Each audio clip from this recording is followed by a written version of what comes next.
Hi guys and welcome back to the Mighty Blues. My name is of course Cameron and welcome back today to another live stream.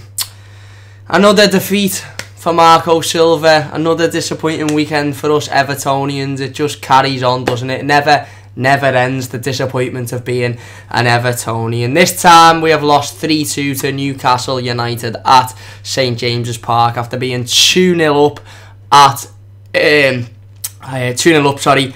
2 goals that, you know, were from open play. Started the game well, and then it all just went downhill, didn't it? It all just went absolutely downhill, and it went downhill fast. The defeat sees us just 9 points now above the relegation zone, so very much in a battle if we don't, you know, get our asses into gear and if we don't start winning some games of football. And considering the fixtures that we've got coming up, I'm talking Chelsea at home next weekend, you know, we could get dragged into something that we really don't want to be dragged into. I mean, listen, there's no doubt about it, there's no argument about it. We absolutely bottled it on Saturday afternoon. We absolutely bottled it, and you know what? I've seen it before as an Evertonian. I've seen it too many times before. If you see my instant match reaction, it got nearly 3,000 views, so thank you all very much for that. I watched it over again today and I thought, you know what, I seem a little bit just down, I seem a little bit not energetic, and I watched it and I thought, you know why that is? That's because I've seen it before. I could have gone with the fuming approach, I could have gone with the loud and vocal and this, but I've just seen it all before. And I sat there on Saturday on the couch after I'd seen the result, after I'd watched the game, and I just thought, you know what, this isn't unusual. This happens as an Evertonian. How many times, and not just under Marco Silva, how many times have we seen in recent years Everton be comfortable winning a game of football and, you know, look like, okay, this is a nailed on 3 points, and then within 5 minutes we're getting beat, and, you know, we're looking like, you know, they could score more, the opposition team could score more, and it, you know, it just happens far too often as Evertonians, and it doesn't come as a surprise for me anymore. As soon as they got that first goal back, as soon as they went to 2-1, I knew there was only one team winning that game, and it wasn't Everton. As soon as Yerry Mina come on, I knew there was only one team winning that game, and it wasn't Everton. And listen, I think performance-wise, the first half, I think we played well, to be honest. Yes, we were caught a couple of times in possession, and obviously we'll go on to talk about Jordan Pickford's antics a little bit later on in this team, obviously giving away that penalty and, you know, a couple of other bad decisions that he made throughout the game as well. But we were caught early on, and, you know, defensively a little bit sloppy. Obviously, John Joe Kenny come into the back four because Seamus Coleman was injured, had an illness. I'm not too sure how or why, you know, the illness wasn't spotted more than an hour before the game. Obviously, he'd travelled with the team, and Marco Silva had him in the squad an hour before, and it was only literally 5 minutes before kick-off that he pulled the Everton captain out the team and put John Joe Kenny in. Listen, I think John Joe Kenny had an absolute shocker, if I'm being completely honest with you. And you know what, I wasn't opposed to seeing John Joe Kenny in the team, because I think when he played this season, he's played well. However, on Saturday afternoon, I thought he was really poor, but he wasn't on his own. You know, there was a lot of them that were quite poor on Saturday afternoon. But listen, like I said, we start the game well. Obviously, we get the first goal, a really good goal from open play. Fantastic header by Calvert-Lewin after a wonderful cross by Luca Dean. You know, we're then looking strong, we're looking dominant, we're dominating the midfield. Andre Gomez was playing fantastic, one of the best sort of first half performances I've seen from him in an Everton shirt. They then go and get, you know, an absolutely silly penalty. Jordan Pickford makes his first howler of the game.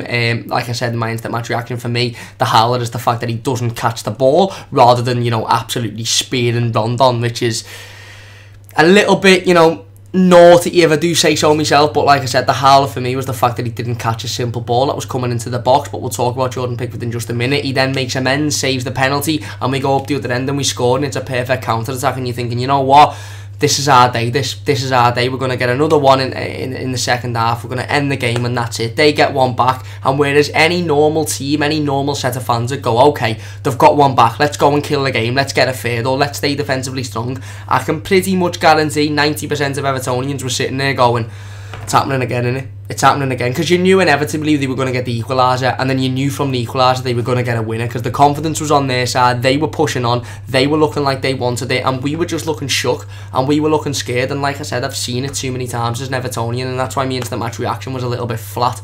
It was a little bit emotionless, because I was just disappointed.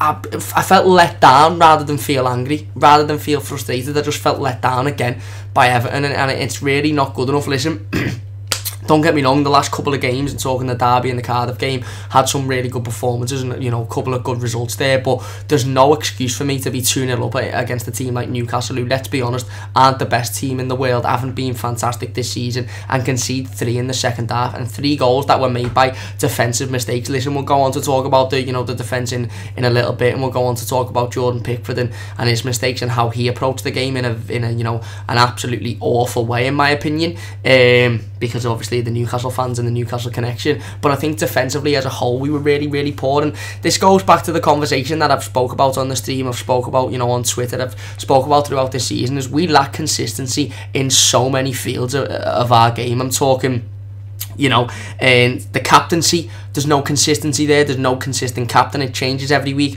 Obviously the team itself changes constantly, the substitutions change constantly, and I think another thing is defensive performances change constantly. We've just seen an absolute fantastic defensive performance by Michael Keane, Kurt Zouma, Seamus Coleman and Luca Dean against Liverpool, and okay, we'll remove Seamus Coleman because he didn't play on Saturday against Newcastle, but Michael Keane had an absolute shocker on Saturday. Kurt Zouma had a shocker. Yerry Mina, when he come on, had a shocker. John Joe Kenny had a shocker. They didn't seem to know where they were, and positioning wise they were poor for me, and it just strikes me how one week they can be so brilliant against one of the best teams in Europe at attacking, and the next week coming up against, you know, an average Premier League side who aren't renowned for scoring plenty of goals, they fall to bits and we end up conceding, and it's like, what's going on here? Why haven't we got that consistent level of just knowing what you're supposed to do and doing it, you know, right, doing the basics? It really does annoy me. I'm just going to tweet the stream out so everybody knows we are live and can come and have a little watch if they want. Not too sure whether many people will want to come and talk about this game, but who knows. Right, there you go, it's out there. You can come and have a chat if you want. Jump into the live comments. Mess says we are absolutely dog shite. Hard to argue with that one. Mess says, did anyone get surprised when they got the first? Knew we were going to bottle it. Yeah, exactly, 100%. I agree with you, mate. He also says Ashley Williams and Hugo Martina defended better than that shite. Fair enough. We're going to get battered by Chelsea. Lost hope, mate. Listen, I think that's a, you know, something that sort of is around Evertonians at the minute, is hope, and the fact that, you know, many of us are slowly losing hope. I say slowly losing hope. We've got nothing to play for this season, and I think that played a part in me not being too emotionally connected with the defeaters, because if we win against Chelsea, it doesn't mean anything. If we lose, it doesn't mean. If we lost against Newcastle, it doesn't mean anything. We're just floating at the minute. Listen, you know, the title of the stream is a little bit clickbaity. It's 9 points above the relegation zone, because we are. And realistically, and, you know, very realistically, we could get dragged into it. I don't think we will. I think we're better than the teams that are down there, and I don't think we'll get relegated. I really don't. But that statement of, you know, we're in March now, nearly halfway through March, and we're only 9 points above the zone, is an absolute disgrace. I don't care who's managed Everton Football Club, whether it's Marco Silva, whether it's Ronald Koeman, whether it's Roberto Martinez, whether it's David Moyes. That is an absolute disgrace, considering the players that we have and the money we've spent on that team. That is not good enough, and I'm not necessarily putting that all down to Marco Silva, but that in itself is just not good enough. And like I said, we don't have anything to play for anymore. We're just floating. We're probably not going to get 7th, because let's be honest, we're not good enough. You've seen Wolves' performance against Chelsea compared to ours against Newcastle, and like I said, we're not going to get relegated, so we are just floating at the minute. We're just there to be there, and, you know, again, that's why these defeats, yes, they hurt, and yes, you know, it's horrible to see and it's disappointing, but after a day or so you just think, whatever, it's another one of them for me, and, you know, that's how I was feeling, at least. If you're enjoying the stream so far, please do leave a like, subscribe if you're new as well. Really does mean a lot to me. Jonathan says we will beat Chelsea. You know what, it wouldn't surprise me, mate. It really wouldn't surprise me. Messi says Ashley Williams and Hugo Martina are a far superior than this shite, and he also says a 37-year-old Jagielka is better than our whole defence. It's interesting you should say that, because the one game that Jagielka came into this season, the Cardiff game, we defended fantastically. Cardiff didn't have an opportunity. Every ball that come into the box was dealt with. Our shape was fantastic. We actually looked like a defensive unit, and that was the one game in recent times anyway that Jagielka's come in, and you could see the improvement he had on the other defenders. Don't get me wrong, on the ball he's not the best player, and don't get me wrong, he made some, you know, silly mistakes at times, but you could see how he affected the rest of the defence. He improved it, and it really, you know,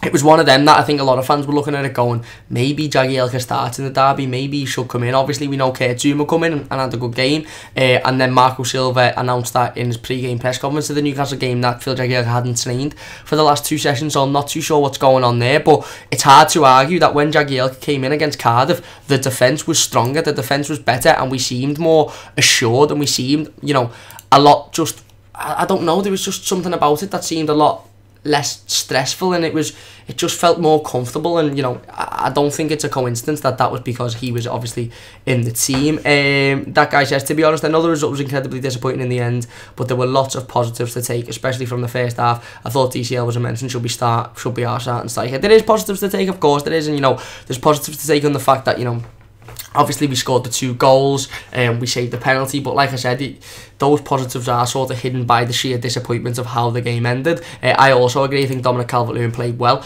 I really do, and I think if he continues to play in that fashion, then yeah, why not? We haven't got anybody else to play in that number 9 position, so you know, why not Dom until at least the summer when we can look at bringing somebody else in for that position, because I think it's quite clear that we do need a striker. Messi says need the right back ASAP, and Keaton is not consistent enough. One good game and he goes missing for the next 5. Fair enough. Same for Gylfi. One amazing game then goes missing. What the fuck is going on? Yeah, you know, it's hard to argue. You know, players are going missing at the minute at really important times, and that isn't good enough.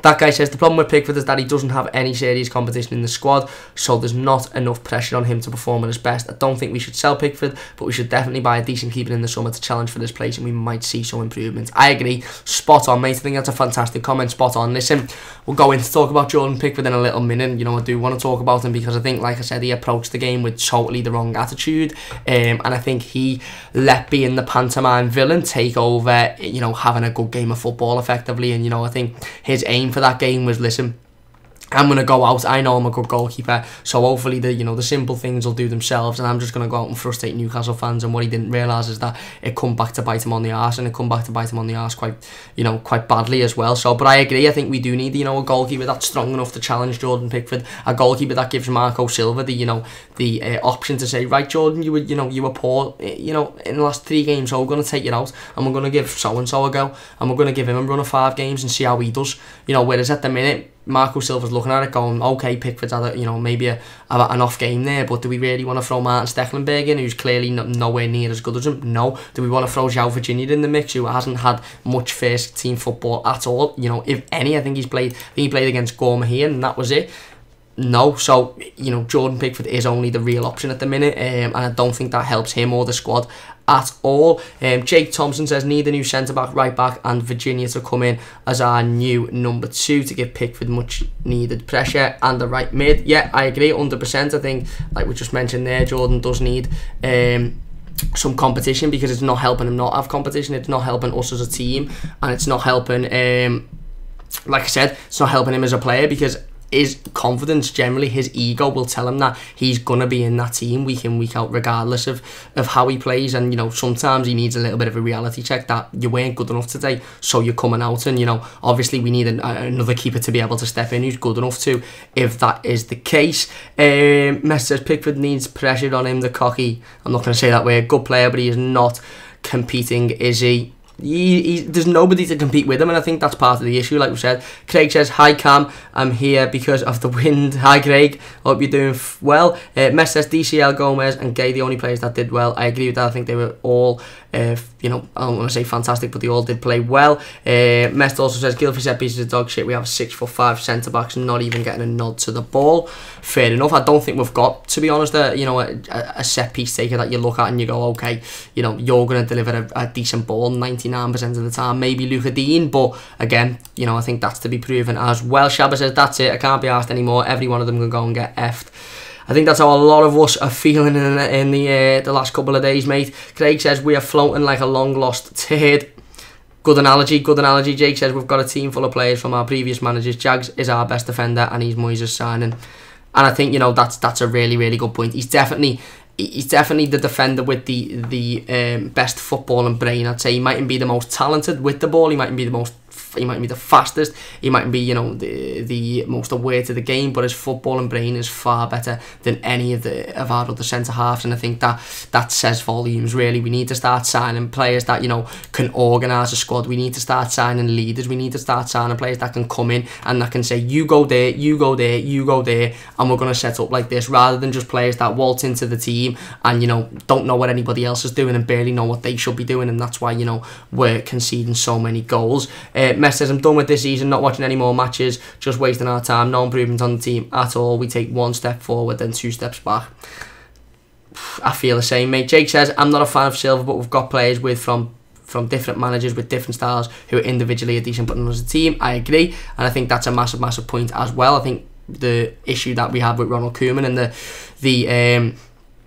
thing that Ronald Koeman and Steve Walsh done, which was, you know, poor really, was sign individual players rather than sign players that could fit into a system and fit into a team, and that's why we're left in this situation now where we've got a lot of good individual players but not necessarily players that fit into a team together. Mess says, and Gylfi also needs competition. He literally knows he's the only player that can play in his position, always being a lazy, again, I'm not going to say that, sometimes needs someone competing for him as well. Fair enough, I agree with that one. Mitchell says, team is mentally weak. The derby should have been a barometer for the rest of the season. Anyone with anything about them would have went into the desert and said this is the level for the Newcastle game. I agree 100%, and I think that's been the issue with Everton Football Club for a matter of years now, going beyond Marco Silva. Listen, there'll be people that blame Marco Silva for Saturday, and I blamed, you know, Marco Silva for the substitutions. I think the substitutions were poor. I don't necessarily blame him for the mistakes of the defence, because I don't think it's Marco Silva's fault that Jordan Pickford's parrying a ball back into Jose Perez's path, or the fact that John Joe Kenny doesn't have a clue where he is. You know, the fact that John Joe Kenny's buying an ice cream while Solomon Rondon's volleying into the goal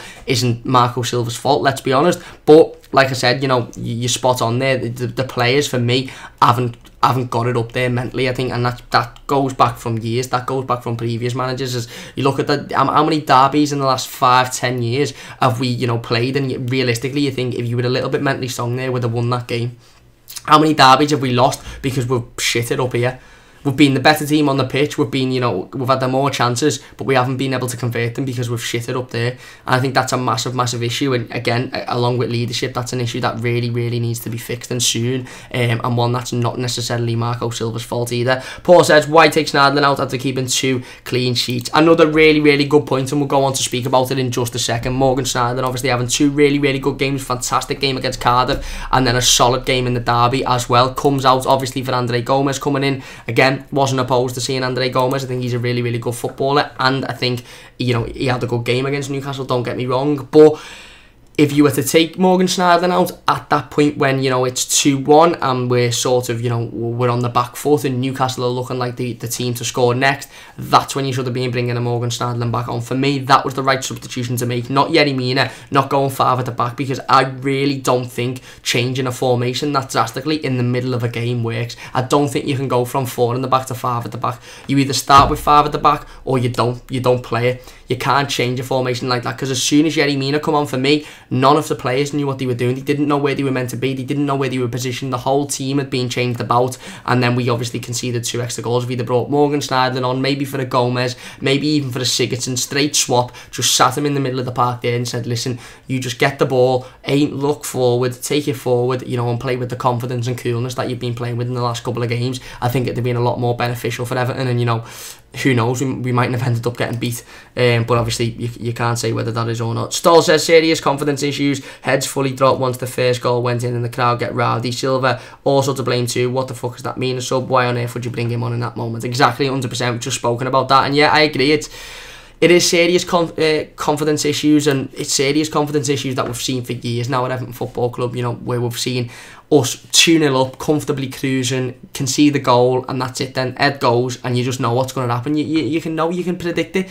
and that's why my instant match reaction was how it was, because, you know, I could have given that instant match reaction at 2-1 down and said, it's inevitable that we're going to concede again here, you know, we might hold on for the draw, but it's inevitable that we're not going to win this game, because you can physically see the confidence levels go like that. You can physically see the mentality of the squad go like that, and everybody just go, shit, we're on the back foot here, what do we do? And for me, that isn't good enough. So we'll talk about Marco Silva's starting 11 for the game. Obviously, very, very, very similar to the one that I predicted in the game preview. The only change, of course, was Seamus Coleman coming out and John Joe Kenny coming in. And on the surface of it, on the face of it, I looked at that substitution when it was announced 5 minutes before kick-off, and I thought, you know what, John Joe's had a few good games recently. You know, he was taking out the team for Seamus to come back in. Arguably should have kept his place, so I'm not too bothered about that. I think John Joe is a good player. I don't think he's a fantastic player, but I think, you know, he can do what he needs to do, and hopefully, you know, he has a decent game. Boy, was I wrong. For me, listen, again, I'm not going to sit here and just go and slate players, but I'm going to have a little go at Jordan Pickford in a minute, so I'm going to have a go at John Joe Kenny as well. I thought he was shocking. I just do, and I'm sorry if anybody, you know, thinks differently and thinks I'm being a little bit harsh, but I thought, for me, listen, the one thing that stands out about John Joe Kenny's performance on Saturday was his positioning is shockingly poor. For a Premier League defender, don't get me wrong, he can throw a decent tackle in. He's an Evertonian. He plays for the badge. I love that about him. You know, he can put a decent cross in at the other end as well, and, you know, he can get forward and he's a little bit rowdy, but off the ball, his positioning is shocking. Half the time, he doesn't know where he is, and he definitely doesn't know where his attacker is. He's seen it with the first Newcastle goal, of course, Rondon going absolutely behind him, not having a clue where he was, and then obviously the winner as well, where he just runs into Yerry Mina. They just run into each other, and that's it then. And you're thinking, how can a Premier League defender who's training week in, week out, alongside, you know, defenders that have a little bit of positional sense, don't want to, you know, big them up too much because they were poor as well, how can you make them sort of mistakes? What is the defensive coach saying to John Joe Kenny? The defensive coach needs to be pulling John Joe Kenny in and going, listen, you know, if you want to be a serious contender to be the next right back for Everton Football Club, if you're looking at Seamus Coleman thinking, Jesus, you know, I might be getting in the team a lot more now, you need to work on that, because it's not good enough. It's not good enough that a ball goes over your head and you've got no clue where your striker is. It's not good enough at all, and, you know, that's what I took from that game. I thought John Joe had a poor game, and don't get me wrong, I'm not going to go all in on him, because, like I said, his last 3 or 4 games in an Everton shirt, he played really, really well, and, you know, he defended really, really well as well. But I think when he was tested on Saturday against the team that, you know, their pure objective was to play long balls and stick the ball over the top, you know, it was clear that he got caught out a couple of times for not knowing where he was, and for me, that just isn't good enough. But listen, like I said, I'm not just going to go in on John Joe Kenny, because I thought that the 2 centre-backs were poor as well. I thought Michael Keane and Kurt Zouma had a poor second half. Listen, for me, again, no matter how much of a barrage you get put under, no matter how much pressure you get put under, if balls are just consistently coming into the box and teams are just crossing balls constantly, having shots constantly, you have to learn to defend, because that's all Newcastle were going to do, and we should have known that from the start. That half-time team talk from Marco Silva should have been, listen, we're 2-0 up here, these are just going to throw everything at it. They're going to try any tactic. Rondon is a big striker. They're going to try and throw the ball over to him and hope that he gets on the end of it. And he did, and he did. He got on the end of one, and then the confidence switched, the momentum switched, you know, the team that was on top switched, and then that's when we got caught out. And that's what Marco Silva should have been saying to the back four. Listen, just stay there, don't do anything stupid, don't push 2 on, just stay there and deal with anything that comes towards you, straight out. And we didn't, and like I said, the rest of the defence I don't think had a fantastic game. I thought Luca Dean played well again, obviously a fantastic assist, and, you know, providing some good crosses going forward as well. But defensively, it shocks me, it really does shock me, because again, how can we go from being so good defensively against Liverpool, one of the best teams in the Premier League, with one of the, you know, the best attacking forces in Europe, go from that to against a team like Newcastle, who aren't that fantastic, haven't got that much of a goal threat, and just fall to bits and just look absolutely shocking. It baffles me how that level of inconsistency can be there. I understand a little bit of inconsistency in terms of, you know, your striker not scoring every week, or maybe your defender making the odd mistake there, but our consistency levels literally go from, you know, one of the best defensive performances you may ever see to one of the worst defensive performances you'll ever see. There's no in-between. It's just black and white, and for me, that's part of the reasons to why we've struggled so much this season, is because our consistency levels are so yin and yang. It's absolutely unbelievable. It's just one end of the scale to the other, rather than it being, you know, a little bit of inconsistency that can be worked on. How do we work on this? And, you know, obviously defensively, like I mentioned, we were poor and we ended up conceding 3 goals against a team that don't score many goals and throwing away a 2-0 lead. And like I said, for me, there's no excuse to throw away a 2-0 lead against anyone. If you watch that first half, given how comfortable we were in that first half, given how comfortable on the ball in the midfield up front we were, there's absolutely no excuse for us to be conceding 3 goals in the second half. There's no excuse, even if they get a goal back, which I think was always inevitable because of the penalty situation, because of, you know, their chances that we offered them. It was inevitable that they were going to get 1 back, but we should have said then, okay, we've let 1 slip. Wake up now, let's get strong and let's make sure that we just see the game out and win the game. And we didn't. We let our heads drop, and like I said, I've seen it too many times as an Evertonian. It just happens too many times, and it's really, really not good enough. Now listen, I've just mentioned in the back 4 I thought I had a poor game I did, but I'm not going to let Jordan Pickford get away with it. I'm a massive, massive fan of Jordan Pickford. I'm an admirer of Jordan Pickford. I think he's a fantastic young goalkeeper, 24 years of age. He's obviously just signed a long-term contract. Don't get me wrong, I know he's got a lot to learn. I know that, I'm fully aware of that. But I think he's a really, really good goalkeeper. And, you know, let's be honest, talent-wise, he's got a lot of talent. Now, for me, the biggest issue I had with Jordan Pickford on Saturday wasn't necessarily the mistakes, wasn't necessarily the rugby tackle on Rondon, wasn't necessarily, like I said, you know, the fact that he let the ball slip out of his hands, or the fact that you know, he palmed it straight back into Perez's way. It was his attitude towards this game. It was his attitude towards approaching the game, and, you know, it was sort of epitomised and proven, if you like, by a little video that was released on Twitter. I think it was just after the final whistle, where he's walking off and he pulls a little tongue and has a little laugh at the Newcastle fans. And listen, for me, I don't mind all of that. He done that at Goodison last season when we won the game, and, you know, he was celebrating in front of the Newcastle fans, and he was having a little laugh, and he was putting the thumbs up. And, you know, when you're winning the game comfortably and he's had a fantastic game, and you're sitting there going, it's like, Jordan, give them a little bit back, you know, stick up for yourself. When you've made 2 really bad mistakes and you're still walking off laughing at fans trying to wind them up, it's like, get your priorities right, lad.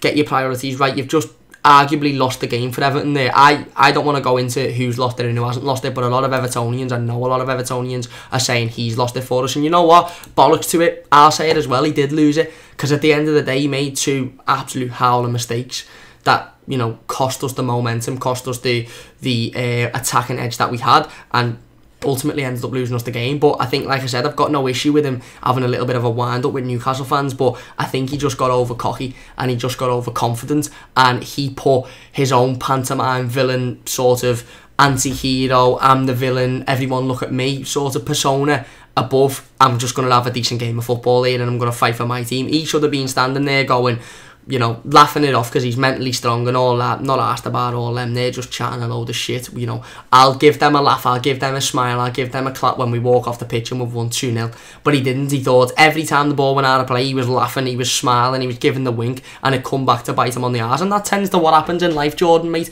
If you're watching this, I know you're not watching this, but karma is a very real thing, in my opinion.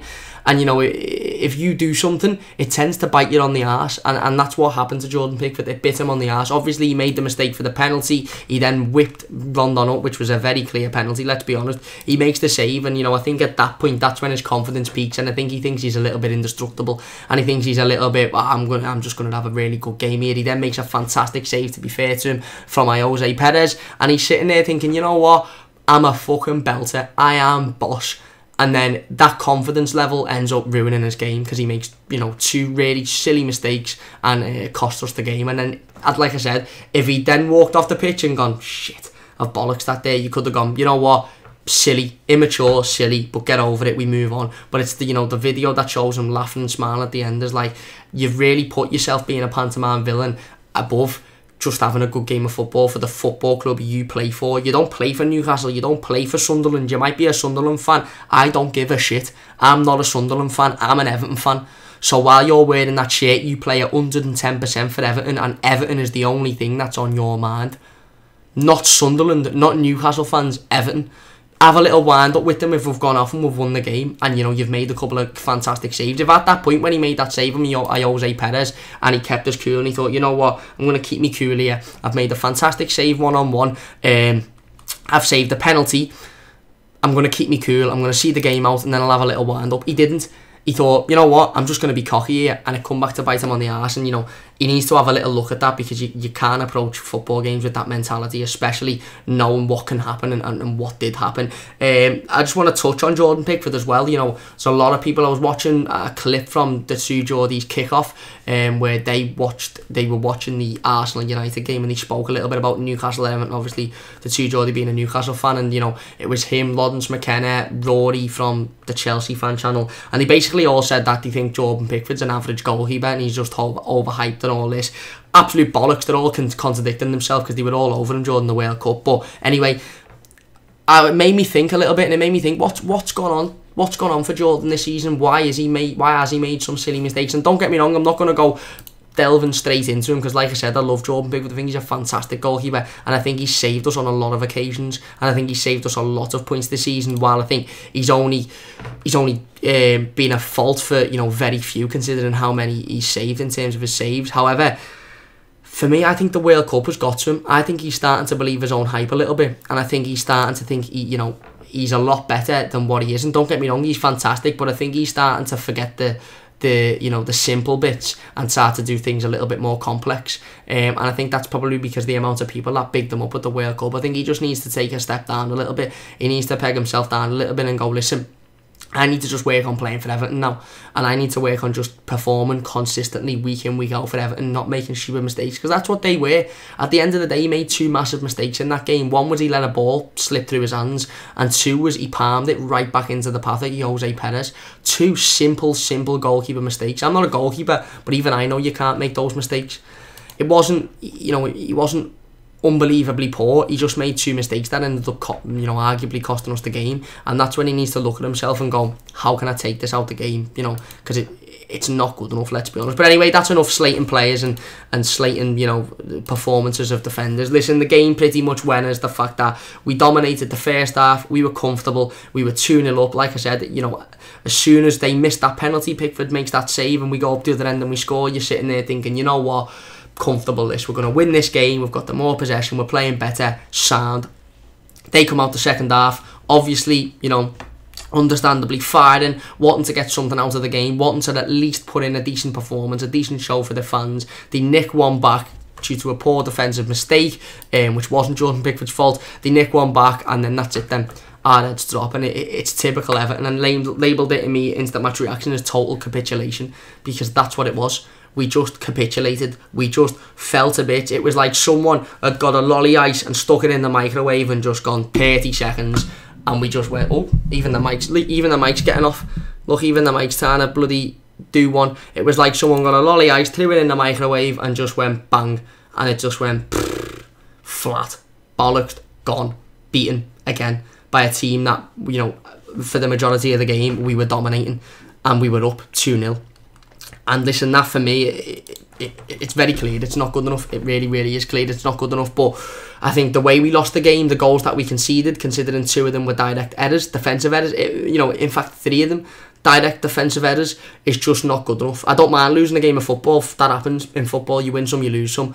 But there's no excuse to be 2-0 up, in that dominant in a game, and then lose the game through, you know, 3 defensive errors. There's no excuse, and it just isn't good enough for me. And you, like I said, you know, after that first goal went in, we were irrelevant in the game. We didn't look like scoring. We didn't look like getting anything out of the game. We, you know, felt a bit defensively. The midfield felt a bit. The attackers felt a bit. Richarlison faded out the game. Dominic Calvert-Lewin faded out the game, despite having, you know, decent first halves. And it was all Newcastle then. And like I said, you could tell there was only one team that was going to win it.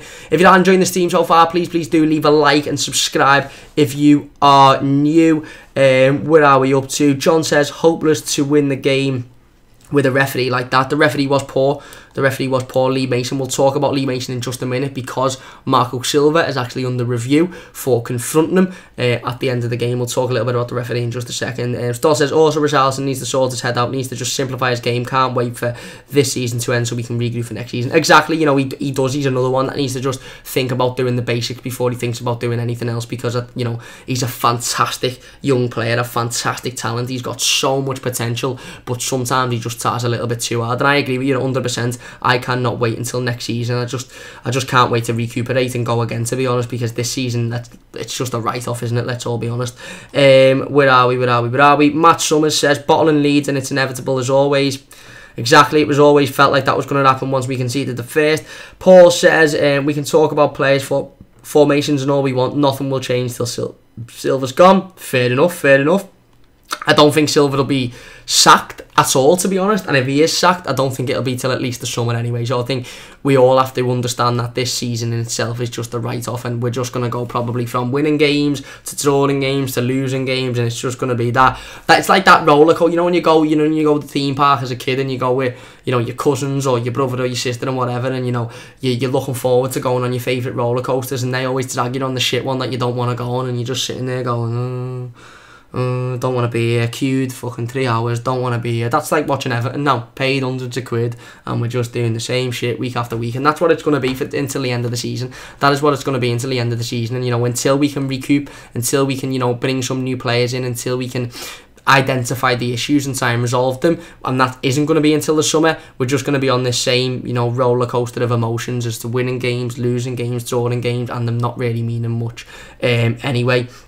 Martin says Kenny is very inexperienced and needs games to learn. Moyes played Coleman wide right back at first before he moved to right back. Well, fair enough, and that's a really, really good point. Seamus Coleman, when he first come in to the Everton first team, wasn't fantastic. He was defensively, he was quite poor. He was making errors. His positioning wasn't fantastic, and look how he turned out. I'm not saying that John Joe Kenny, will never ever be the next Everton right back, or will never make it in the Premier League. But what I'm saying is, at the minute, he isn't good enough, and he needs to be told that the issues in his game need to be resolved fairly quickly, and he needs to get his head down and work on them rather than working on breaking forward and getting forward, because that isn't the part of his game that he needs to strengthen the most. Chris says, come on you Magpies. Fair enough. Congratulations on the win. Stoll says nothing will change until Silva's gone, mate. Need the manager to stick around for a few years. Nothing will change if Silva goes, mate. Need the manager to stick around for a few years and create a full squad. Sacking managers and having a squad full of random players is shite. I agree with that one. EFC 1878 says, when Rondon scored we fell apart and I could only see one winner there because the defence can't handle any pressure at all. I agree 100%. Chris says Pickford gave us the win. I don't think many of us would disagree with that. EFC 1878 says, what's gone wrong, Pickford? He knows he's got no competition now, whilst last season he had Robles to push for a place. The World Cup was messing with his head and he's now too cocky for the Premier League. Fair enough. Really, really good point, and a really good point about Robles there as well. Listen, he did have a keeper that had experience, in the Premier League as being a first-team goalkeeper for Everton, pushing him last season. Now he hasn't got that. Maybe he is just getting a little bit too cocky, and I agree. I think the World Cup has got to him a little bit as well. David says he's had a kid and his missus has got the tyre. He ain't busting nuts. Fair enough. John says we need Southall back, then I won't be afraid anymore. Yeah, if only. EFC 1878 says, what was the error for Newcastle's first goal? John Joe Kenny, well, in my opinion anyway, you might see it differently than me. I just think John Joe Kenny is absolutely clueless as to Rondon's position, and defensively, there's about 4 Everton defenders in the box, and we just let Rondon waltz round the back, and a pretty simple volley, to be honest with you. And for me, John Joe Kenny should be more aware of that situation, and he should follow Rondon, and he should stick at Rondon. David says Pickford's keeping went through him. Exactly, that was for the penalty. Matt says, convinced at the moment our 10-man team with Baz and Ped could beat the Everton 11. You never know. When we get to Finch Farm, we might get scouted, and he might say, do you want a game? David says network, Michael D, Coleman, Keane, Ped, Digne, Garner, Gomez, Bernard, Luckman, Richie and Baz. Decent team for me. Decent team. I'm not in there though. I must have made the bench. I'll take that, to be honest. I haven't got the stamina to play 90 minutes of football. I haven't even got the stamina to play fucking 10 minutes of football, never mind. But who knows? That might be a team that I was going to say we could see, but we'll never see it. But it'd be nice to see. It'd be nice to see, wouldn't it? But yeah, like I said, listen, I don't think you can discuss this game in any greater detail and to say that it was just a massive disappointment. It was just another one of those games that you're sitting watching, and in the first half you're thinking something totally different to what you're thinking in the second half. Helpo says they Pickford has saved our asses in numerous occasions. He is still very young, and I agree. That's another fantastic comment. I agree 100%, and that's why I'm not going to go in 100% on Jordan Pickford. I don't agree with people saying we should sell him. Opinions and opinion, and that's fair enough. But for me, we shouldn't be selling him, and for me, he still should be our number 1 next season. It's just that, like you said there, you know, he's got some parts of his game that he needs to focus on and then he needs to think on. I think doing the basics is one of them, and I think just pegging himself down a little bit and losing a little bit of cockiness and just, you know, working on himself rather than thinking that, you know, he's the best thing since sliced bread because of the World Cup. But you're 100% right, he saved our bacon on a lot of occasions. You know, there'll be a lot of games next season, there'll probably be games at the end of this season where he'll save us points and he'll earn us points and we won't talk about it because that's his job and that's what he's supposed to do. But it's the games that, you know, he ends up making the mistakes that cost us points that, you know, you point out, and that's just how football goes, isn't it? The unfortunate, you know, aspect of being a goalkeeper, I suppose. But yeah, like I said, listen, the game in itself, the first half, you know, you're feeling something totally different to what you're feeling at the end of the second half. The end of the first half, you're thinking we're in control, we're 2-0 up, you know, they've missed a penalty, fantastic save, we made another good save, you know, we've hit them on the break, we know we can score goals, let's say defensively strong. At the end of the second half, you're thinking, Everton that. With Everton did. You know, no other team could do, you know, an Everton as much as Everton can do in Everton. No other team will ever, in you know, this country will ever be able to do what we can do in terms of bottling a game of football. We take bottling a game of football to a new level. It's like we see Spurs and we go, you know what, we'll up that. We'll go 2-0 up against a team that don't score many goals and we'll get beat 3-2. And we'll concede 3 goals that could have easily been avoided if we'd have tried. And you know, that's just the way it goes. You know, like I said, this has happened before Marco Silva. This isn't a Marco Silva thing. We've bottled games before Silva and we'll bottle games after Silva as well. It's a mentality thing, and someone brought it up earlier on the live comments.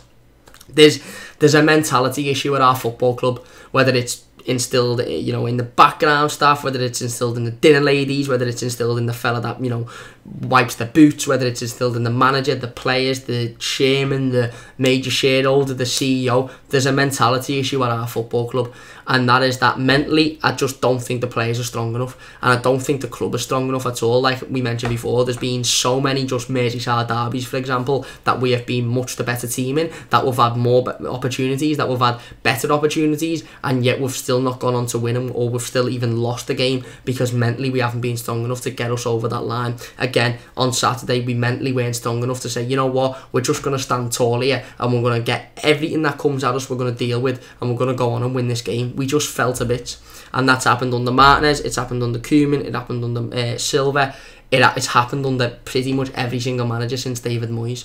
So how do we go about getting that mentality back? How do we go about getting that strong dogs of war, you know, nothing phases us mentality back? Is it just a player? Do we need a captain, you know, a real leader to come into the squad that instills that? Or is it a managerial thing? Is it a background staff thing? Let me know your thoughts in the comments section down below. Before we go, I do just want to mention the incident with Marco Silva and Lee Mason. If you've heard, basically Marco Silva is being reviewed by the FA for a confrontation with referee Lee Mason at the end of the game. Basically, we spoke about Marco Silva's new lease of life, if you like, in the game preview to the Newcastle game. We spoke about how he's appearing a little bit more, you know, angered now. He's not as self-controlled. He's not as just stand there with your arms and your hands. He's a little bit, you know, he's getting at plays, he's getting it in referees' faces, he's arguing the point, and he's showing a little bit more heart and passion. Obviously he was caught out for doing that against Newcastle. I don't know the situation, I haven't seen, you know, the video, I haven't seen what he does, I haven't seen out whether he's just talking to Lee Mason or whether he's actually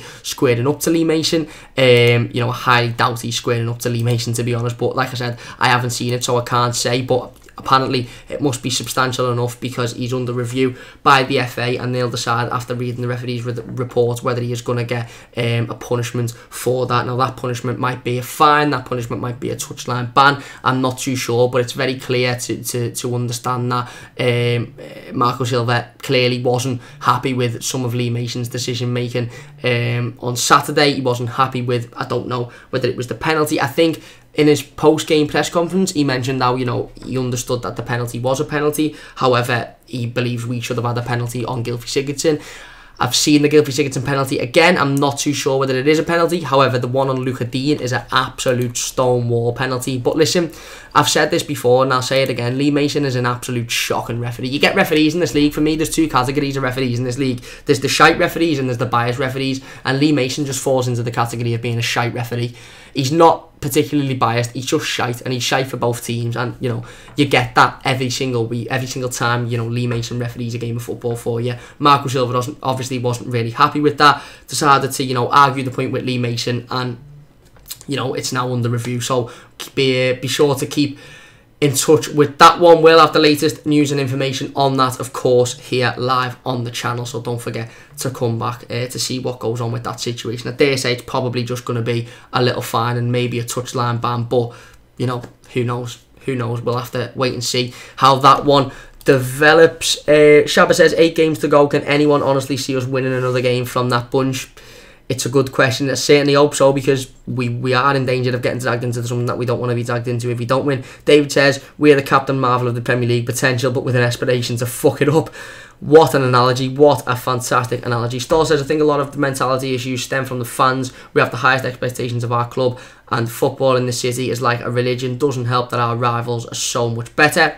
Fair enough. Fair enough, and you know, I think, you know, it's a good point. I think the fans do have very high expectations, and I think us as fans have a responsibility to, you know, take them down a notch and, you know, think, you know, where actually are we as a football club? What can we realistically achieve, rather than us winning a few games at the start of the season and going top 4, battles on. You know, I think, you know, I understand where you're coming from. I think we do need to step back a little bit and, you know, have a think about what the situation is at our football club. And yet, you know, it certainly doesn't help the fact that they're doing so well and the fact that they're challenging for the Premier League title. David says, Marco slapped Mason with his mushroom tip head. I heard. A mushroom tip, I heard. Again, maybe he did. Maybe he did, to be honest.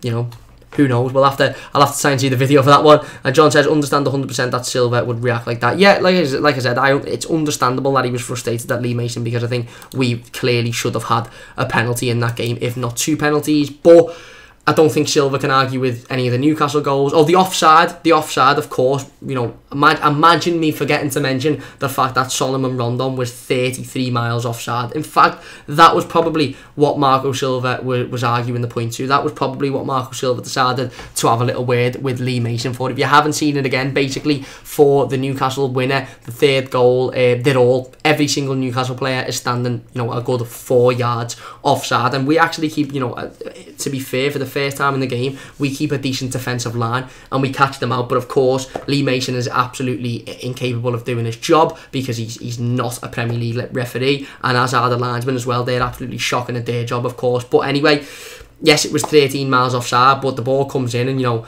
every single defender just watches him, and John Joe Kenny and Yerry Mina run into each other. So, but, you know, 100%, that's probably what Marco Silva was contesting, was the fact that the 3rd goal was offside. And maybe the FA will look at it and go, yeah, you know, okay, you had a little bit of a right to argue the 3rd goal was clearly offside. We apologise. No retrospective action. You know, carry on as normal. Who knows? David says 3rd was offside, of course. Yeah, almost forgot to mention it there. And like I said, if I sat here and spoke about the, you know, Lee Mason, I could sit here and speak for another hour and a half about how shit Lee Mason is and how much of a disgrace of a referee he is. John says huge offside as well. Of course, yeah, I nearly forgot to mention it then. Just literally thought about the goal and thought, oh yeah, he's a million miles offside. I've seen the replay now.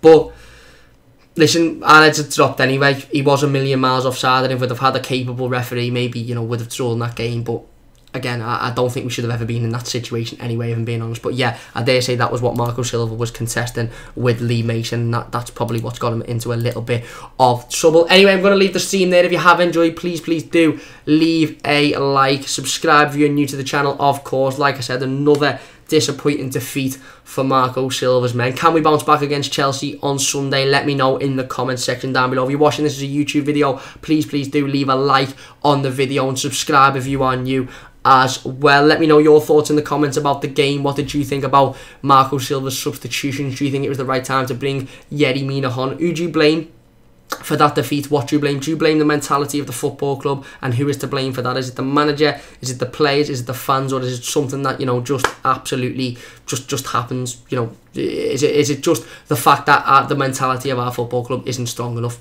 Let me know your thoughts in the comment section down below. Obviously, a massive game on Sunday against Chelsea. I'll be back on Wednesday for another live stream. We're going to speak about the Europa League on Wednesday. I know it's not seeming likely that we're going to get anywhere near it now, but I want to speak about the Europa League and specifically what finishing 7th place would do for Everton Football Club. So don't forget to join us at 6:15 on Wednesday for that one, and then of course 6:15 on Friday for the game preview to the Chelsea game. A massive game.